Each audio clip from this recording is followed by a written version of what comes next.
राजा रामचंद्र की जय। सनातनी साथियों, आज भारतीय संत परंपरा और जातिवाद के बारे में मैं चर्चा करना चाहता हूँ। दुनिया में अनेकानेक प्राचीन सभ्यताएं थी, जैसे यूनान, मिस्र, रोम, सब खत्म हो गए। सबका धर्म परिवर्तन हुआ, संस्कृति परिवर्तन हुआ। हमारे ऊपर भी यवनों का हमला हुआ, अंग्रेज भी आए, लगभग 1000 साल हम शोषित रहे। बट आपने कभी ये सोचा कि इतने हमारे पर विधर्मी हावी थे, फिर भी हम लोगों की धर्म और संस्कृति में कोई परिवर्तन नहीं हुआ। आप इसे एक अबूझ अदृश्य शक्ति की आध्यात्मिक शक्ति समझिए, और मैं उसके प्रत्यक्ष रूप हमारे संतों के रूप में देखता हूं, जिन्होंने न सिर्फ हम लोगों को संभाला, बल्कि सनातन को वो शक्ति दी कि आज हम दोबारा से पुनः स्थापित हो रहे हैं। सारी विद्याएं जागृत हो रही हैं, सारी परंपराएं जागृत हो रही है। हम लोग फिर से पूरी दुनिया पे अब हम लोग का प्रभाव जम रहा है। इसी अबूझ अदृश्य शक्ति को मैं संत परंपरा का नाम देता हूं। सनातन एक ऐसा धर्म है, हम लोग बहु ईश्वरवादी हैं, बहुवेदवादी हैं, बहुत सारी धार्मिक पुस्तकें हैं। हम लोगों के अंदर जो एक इंट्रोस्पेक्शन, खुद के बारे में इंट्रोस्पेक्ट करना और अपने में सुधार लाना, ये हमारी एक निरंतर प्रक्रिया रही है। और शायद इसीलिए हम लोग जड़ नहीं चेतन है। और ये करता कौन है? ये करता है हमारा संत समाज। आप अगर देखेंगे तो शिवाजी के गुरु थे गुरु रामदास जी, स्वामी राघवेंद्र थे महाराणा प्रताप के गुरु, सुहेलदेव पासी जी के गुरु थे। उन्होंने ना इनको सिर्फ जातिवाद से बाहर निकाला, बल्कि दूसरे जैसे सुहेलदेव जी के गुरु तो चोल साम्राज्य से स्वयं जाकर के युद्ध का आमंत्रण देके आए थे। और उस समय भी जब जब हम लोग जाति बंधन से बाहर निकले, हम लोगों ने वो हासिल किया जो उस समय असंभव लग रहा था। जैसे महाराणा प्रताप के सामने जो मुगलों की सेना ने देवायर के युद्ध में समर्पण किया, तो वो विश्व का दूसरा सबसे बड़ा सैनिक समर्पण था। पहला पाकिस्तान वाला था जो 93,000 सिपाही, और महाराणा प्रताप वाला 36,000 सिपाही अकबर की सेना ने समर्पण किया था। बहुत से लोग ये कम जानते होंगे कि तुर्कों को भी हिंदुस्तानी तलवारों ने 1918 में हाइफा के जंग में हराया, और बहुत सारे देश बने, उसमें से एक इजराइल भी बना। खैर, हमारा आज का चर्चा का विषय ये नहीं है। हमारा चर्चा का यह विषय है कि जब जब हम लोगों ने जातिवाद से ऊपर उठ करके ईमानदार संस्थाएं बनाई हैं, तब तक हम लोग अजेय हुए हैं, इस दुनिया के विश्व विजेता हुए हैं।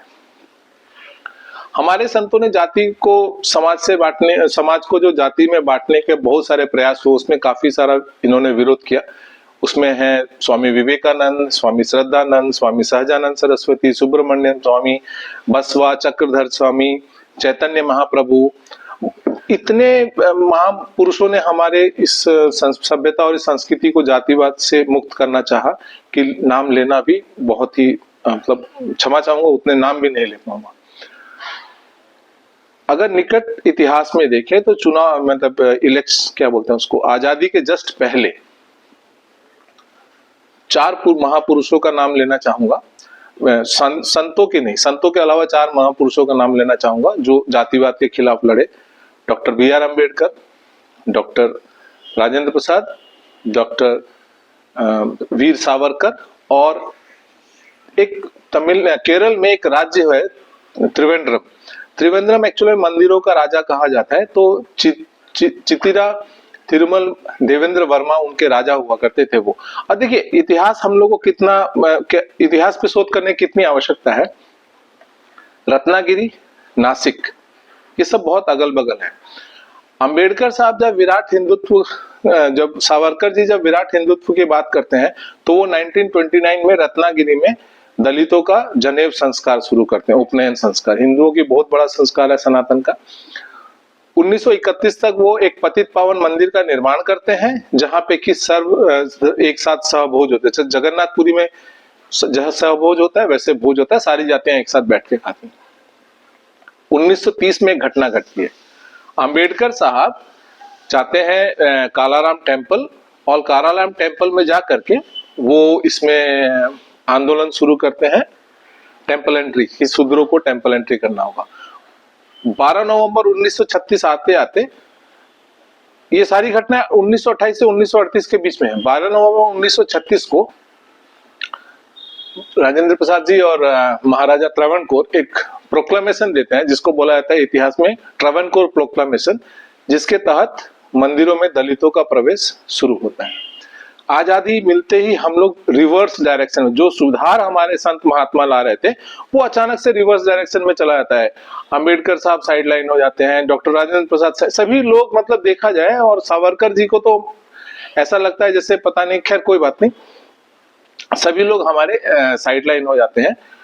ये रिवर्स डायरेक्शन में बात चली जाती है, और लेफ्ट का जो प्रोपागंडा है, लेफ्ट की जो विभाजनकारी सोच है, वो पूरी तरीके से तंत्र पे हावी हो करके धीरे धीरे हम फिर से जातिवाद के गिरफ्त में जाने लगते हैं। ऐसे समय फिर संत परंपरा सामने आती है, और इसमें जो सबसे वोकल और सबसे विजिबल टेक्निक के हर तरह के तकनीक का इस्तेमाल करके इसमें जो स्वामी सामने आ रहे हैं वो है स्वामी दीपांकर।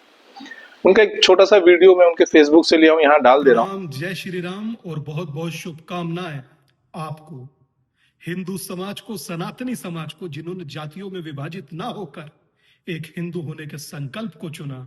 80 लाख से ज्यादा लोग जुड़े, 6 राज्य कवर हुए, बाकी राज्य बाकी हैं। ना तो ये यात्रा थकेगी, ना रुकेगी, ना झुकेगी। अपने सभी हिंदू भाइयों को संगठित करेगी, एक करेगी और तय करेगी कि ना कोई दूरी, ना कोई खाई, हिंदू हिंदू, भाई भाई। कितने हजार किलोमीटर मैं खुद इस यात्रा को कर चुका हूं, मुझे नहीं मालूम, पर हां, ये यात्रा रुकेगी नहीं, अपनों को जोड़ेगी। बस साथ और प्यार बनाए रखिएगा। आभार। 2 साल पूरे होने पर, 730 दिन कंप्लीट होने पर, मैं समझता हूं कि भारत की सबसे लंबी अवधि की यात्रा यही है। अपना प्यार साथ बनाए रखिएगा और कुछ नहीं। फिर से करोड़ों की संख्या में इनके साथ जुटते हैं। अब खुशी की बात क्या है कि आंदोलन अपने विराट रूप को जा रहा है। बाबा बागेश्वर बहुत ही, पंडित धीरेन्द्र शास्त्री जी बहुत ही ओजस्वी वक्ता हैं। अब उन्होंने भी इसको अपने जीवन का प्रण बना लिया कि मैं सनातन को, इस कुरीति को सनातन से दूर करूंगा। तो एक तरह से देखा जाए तो बहुत महत्वपूर्ण माहौल चल रहा है, और हमारी संत परंपरा हमारे धर्म को, हमारी संस्कृति को बहुत अच्छे तरह से लेके जा रही है। आप समझ ही रहे हैं कि एक संत अगर 7 राज्य घूम लेता है और दूसरा संत बोलता है कि मैं पूरा जीवन इसको देना हूं, तो ये किस लेवल पे जा रहा है। छोटी छोटी और भी बहुत सारी घटनाएं हुई हैं, जैसे दासना के मंदिर, आपने यति नरसिंहानंद के बारे में बहुत खराब सुना होगा, मगर उन्होंने भी एक पंचायत लगा करके इंटरकास्ट मैरिज को वैलिडेट करने का बहुत सफल प्रयास किया। समाज में सामाजिक चेतना धीरे धीरे आती है, मगर जब प्रयास किया जाता है तभी आती है, और जब संत उसको अग्रणी रहते हैं तो वो थोड़ा सा जल्दी आती है। उसी तरीके से अगर तिरुपति देवस्थानम ने 5000 से ज्यादा, अब तो बहुत ज्यादा हो गया, उस समय 5000 दलित पुजारियों को उन्होंने रिक्रूट किया, अयोध्या का मंदिर रिक्रूट करने का प्रयास कर रहा है, वीएचपी इसमें बहुत काम कर रहा है। तो कुल मिला जुला करके हम एक ऐसे समाज की तरफ बढ़ रहे हैं जहां पे जाति विभेद सनातन से दूर हो सकता है, और हो ही जाएगा। अब यहाँ पे इस वीडियो बनाने का मकसद क्या है? इस वीडियो को बनाने का मेन मकसद है कि मैं हिंदुस्तान के संत समाज से एक रिक्वेस्ट करना चाहता हूं। मैं चाहता हूं मेरा ये वीडियो हर संत तक पहुंचे, कि जैसे फौज में एक यूनिफाइड कमांड होता है, वैसे आप एक यूनिफाइड कमांड बनाइए।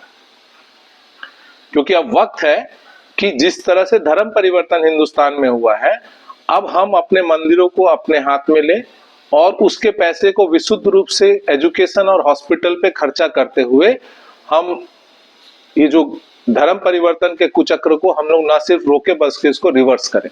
एक छोटा सा उदाहरण मैं दूंगा। हमारे यहाँ एक हनुमान मंदिर है पटना में, एक रिटायर्ड आईपीएस किशोर कुणाल जी मैनेज करते हैं। उसके जो महंत हैं वो, उन्होंने, किशोर कुणाल जी ने बहुत अच्छी किताब भी 3 वॉल्यूम में लिखे, शूद्र देवो भव। उनके जो महंत है बहुत ही काबिल पुजारी है, और वो दलित कुल उत्पन्न है।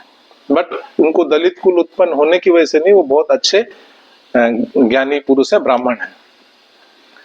वो कितने हॉस्पिटल चलाते हैं, कहाँ कहाँ खाना खिलाते हैं, अगर आप इसको स्टडी करेंगे तो आप समझेंगे कि छोटा सा मंदिर जब जाति में और संस्कृति में हॉस्पिटल चलाने में इतना काम कर सकते हैं, वहाँ हजारों हजार लोगों की सेवा हो रही है।